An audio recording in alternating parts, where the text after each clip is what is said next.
ministros da Corte do Supremo Tribunal Federal validaram a restrição de propagandas do tabaco em emissoras de rádio e televisão. Foi mantido também o aviso nas embalagens sobre as toxinas presentes no cigarro.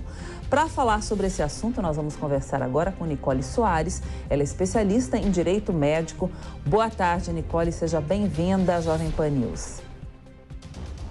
Boa tarde. Obrigada por esse espaço para tratar desse assunto. Nicole, eu gostaria que você falasse primeiro um pouco sobre a importância desses alertas que tem na embalagem do cigarro. A grande questão com relação à publicidade voltada para o cigarro, para o tabaco de maneira geral, é justamente que a existência dessa propaganda acaba sendo um fomento, acaba sendo um incentivo para a utilização desse produto. Nesse caso, a partir do momento em que você tem a proibição com relação à realização desse tipo de comunicação, você vê uma movimentação social em que a redução do uso desse tipo de substância acaba sendo a consequência. Então, esse movimento judicial, esse posicionamento judicial acaba sendo um reflexo de uma necessidade que a sociedade apresenta diante dos números relacionados aos agravos em saúde que são ocasionados pela utilização do tabaco. Essas regras, Nicole, dizem atualmente que as advertências devem cobrir toda a face posterior da carteira de cigarro e uma das laterais das embalagens também. Como as marcas de cigarro têm reagido em geral a esse tipo de proibição? De fato, inclusive, houve por parte da indústria, e por parte desse setor da economia, uma tentativa de que essa limitação, esse aumento do espaço que deve ser utilizado justamente para que haja a informação quanto ao malefício trazido pela utilização do tabaco fosse reduzido, porque impacta diretamente no movimento e na quantidade da comercialização desse produto ao longo do tempo. Ainda que seja uma decisão judicial, a gente sabe que existe espaço para próprio questionamento da decisão por vias judiciais também, e foi o que aconteceu. Mas ainda assim, a nossa Suprema Corte se posicionou no sentido de manter da maneira como se encontra a questão com relação à proibição da propaganda e, de fato, a utilização tanto de uma das laterais como ao espaço que já é utilizado para informações relacionadas aos malefícios que o uso do tabaco pode ocasionar. Já existem dados que mostram que essa proibição das propagandas de cigarro ajuda realmente nessa diminuição do consumo de tabaco? A grande questão com relação à utilização do tabaco e esse espaço para propaganda é justamente o movimento inverso. A não existência da propaganda de maneira positiva, em que faz com que o tabaco seja relacionado a coisas, a elementos positivos como esportes e etc., faz com que a diminuição da utilização aconteça. Então, quando você tem a utilização dessas ferramentas de comunicação para trazer o tabaco para perto de situações que são positivas, é como se você estivesse tentando repor aquela pessoa que eventualmente deixou de utilizar ou que até parou de fumar porque já não está mais viva, e aí você deixa de ter essa reposição. Então, ao longo dos anos, a partir do momento em que a gente deixa de ter a possibilidade de veicular, de vincular o tabaco a elementos que as pessoas julgam, entendem como positivos, você tem sim uma queda histórica na utilização do cigarro e do tabaco de maneira geral. Uhum.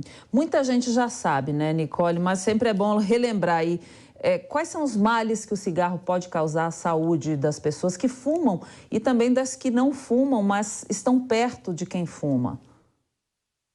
É sempre interessante reforçar que as doenças crônicas, doenças cardiovasculares, vários tipos de câncer acabam tendo a sua incidência bastante aumentada, expressivamente aumentada a partir da utilização dos derivados e do próprio tabaco, do cigarro e etc. A maioria das doenças que a gente tem notícia e a gente sabe que pode ser agravada por outros fatores externos, acabam sofrendo um impacto bastante significativo com relação ao uso do tabaco.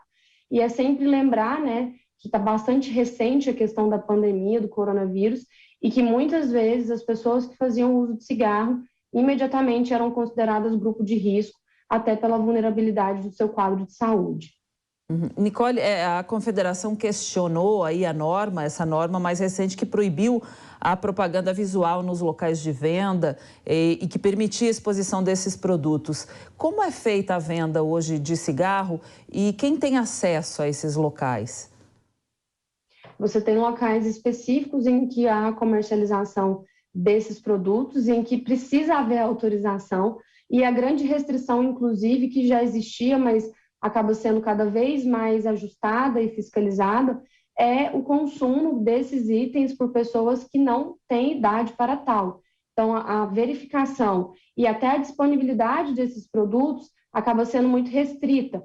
Bares, outros tipos de comércios em que você tem a possibilidade de fiscalizar e verificar quem tem acesso a esses itens, acaba tendo a possibilidade de que haja comercialização, e houve uma redução muito grande, né? Se tempos atrás, anos atrás, você encontrava esses produtos para serem comprados, adquiridos em supermercados, em até outros tipos de comércio, hoje você acaba encontrando isso num número muito reduzido de estabelecimentos comerciais.